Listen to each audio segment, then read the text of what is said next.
The Create Coasters Simulated mod recently came out and it's been getting a lot of hype. Of course, the biggest thing it adds is the ability to make roller coasters like this one. And I've seen other YouTubers showing off their cool roller coasters and track systems. The mod also adds a bunch of other interesting capabilities. I'm not that interested in roller coasters, but I think this mod still has a ton of potential for other applications. So I set out to see what else I could use this mod for. Here's what I found. Okay, so the first thing I wanted to try out was these balloons.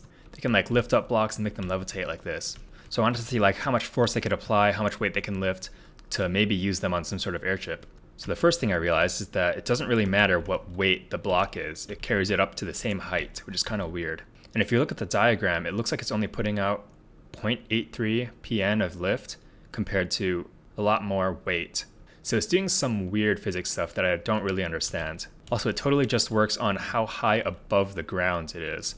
So if you put like a slab versus a full block versus 2 blocks, it'll lift higher, even though it's the same amount of weight. And then if you put it above a sub-level, it seems to float an extra block higher for some reason, but also it's a little bit wobbly. Then I tried to see how much weight it could lift. It looks like it can lift quite a lot. So I just kept adding more and more iron blocks. And this was the limit. So this is 12 iron blocks. And it can lift that just fine, but then I added one more wooden slab and it couldn't lift this anymore. So it seems the maximum mass that it can lift is 48 kpg. So then I wanted to take these balloons and try to put them on a vehicle to use it as lift. So I made this little hovercraft here. It just uses a creative motor just to test the idea. And so if you get in, it kind of works like it hovers, but then once you start going forward, the balloons lose all their lift. So this didn't really work at all. But I figured maybe it's just because the balloons get left behind and so they're not pulling up anymore. So I decided to try this, where I lock the balloons in place with these blocks and see if I can get them to stay in place and keep lifting the craft straight up. So it actually works. And look at that, it stays lifted. And so it is possible to use these balloons to make some sort of hovercraft. And by the way, the trick I did here with this twisting vine, this is just a weightless block, and so it made it easier to bring this stuff up here without adding too much weight. So the balloons are kind of cool, but they're not that useful. They're pretty niche in what you can use them for. So I wanted to see the other stuff you can do.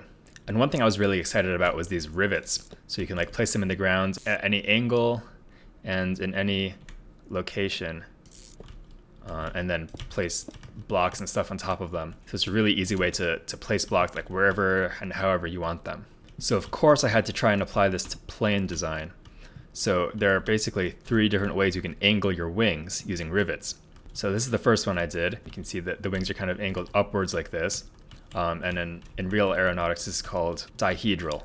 And in theory, this is supposed to make the plane a little bit more stable and rolling, so it doesn't roll over side to side that easily. In my testing though, it didn't really seem to have much of an effect on this plane.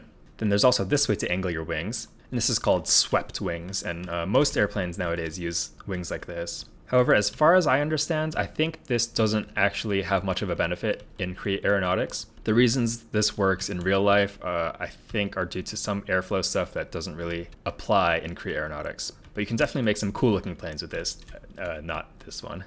And then the last way you can angle wings is having them pitched up like this. And this should theoretically give you more lift. And I think this should actually be pretty useful. However, it should also theoretically make your plane a little bit slower. So it's a bit of a trade-off there. So I wanted to try and actually use this in an actual plane.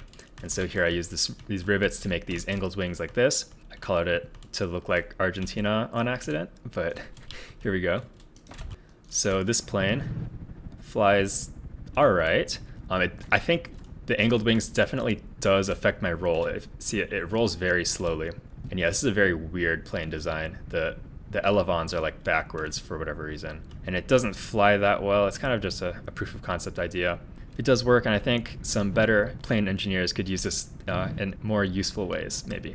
And before I get to the tanks, I wanted to try one last thing. So I saw a few other people doing stuff like this, where you do like portable artillery and then use some sort of system to try and mitigate the recoil of the cannon. So I saw someone do this with the linear bearings mod, which I don't have installed, but I thought this could be kind of the same thing, where you use a roller coaster track to act as that like linear bearing, and then have some springs to try and reduce the recoil of the cannon. So the idea is that you would use this handle to pull it around and aim it in the direction you want, and then you'd want to like dig a hole in the ground to stick it down in there to prevent it from like flying back. Then you'd come up and load in the shot and your cartridge, and then you can shoot it. And it's kind of cool. You saw the springs like pulling it back. Let me try it again. Bam!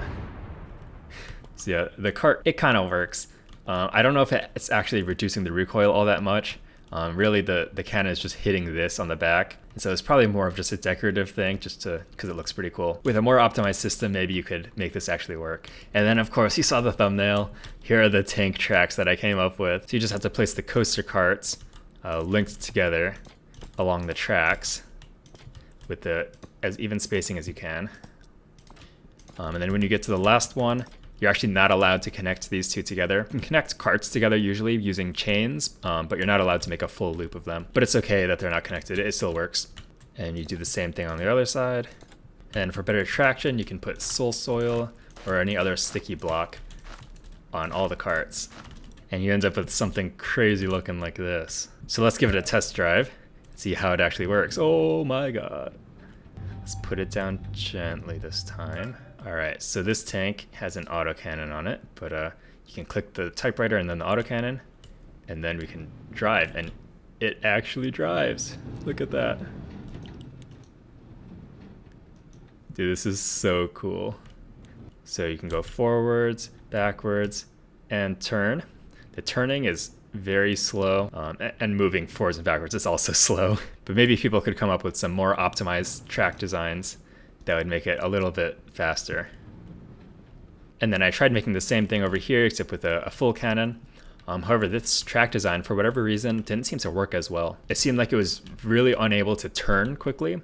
The turning was like basically non-existent. And that might be because they're longer, and so there's like more friction as it's trying to turn on the ground. I'm not exactly sure though. The biggest problem with these tank tracks though, is that they cause a ridiculous amount of lag. So that's why I did this last, and why I didn't have all the carts on there when I started, because they lag my world so hard. So even though these are really cool, I don't think they're really practical at all, unfortunately. Unless you can find a more optimized way to do it with maybe fewer carts, so that doesn't lag as hard. Much better. So if you want to build some sort of tank tracks for yourself, the way you do it is you place 2 anchor points right next to each other around each corner, like this. And then you want to connect each neighboring one to its neighbor like this first, and then you can connect the corners. And that'll keep everything like straight. And you can just connect up those, and that's how you get a nice track shape. On this one, I went for more of an angled design like actual tanks usually have. And so I did something a little bit different. So there are options of how you can do this. And then to hook it up with chains, I found that it works best if you have chains over as much of the area as possible. So normally on a tank, you just have like the drive wheels just like in the corners, like here and here. I think it's actually better to connect it more like this, where the whole thing is covered in chains, so that you can pull the carts from the whole track. And you can't put the chain like from here going all the way around and then ending here, because if you try that, it'll just connect this to this. And by the way, these tanks are running off of just a water wheel, because these chains on the tracks don't actually require any stress units. So it's just run off of a single water wheel that's just sped up to, I have it on 128. If you go too fast, the tracks kind of slip along the ground. But yeah, super easy to run these. So yeah, those are all the wacky things I came up with this Create Coaster Simulated mod. I think it's a really cool and fun mod that adds a lot of possibilities. And I can't wait to see what other people come up with. Like, I feel like people have just been building roller coasters mostly lately, but I think it has so much more potential that people haven't found yet. So I hoped I could contribute a little bit to the discovery process. Also, I mentioned in my previous video that I wanted to start a Discord server, and I actually have it all set up now. So if you want to join the Discord, the link will be in the description. And in that server, it's just a place to like chat about aeronautics and stuff, share your builds. But also I plan on hosting some servers probably sometime in the future. I want to do some cool like combat PvP events and do a lot more survival stuff, since I've been doing a lot of creative lately. So yeah, if you want to join, again, the link is in the description. But thanks for watching. I'll see y'all later.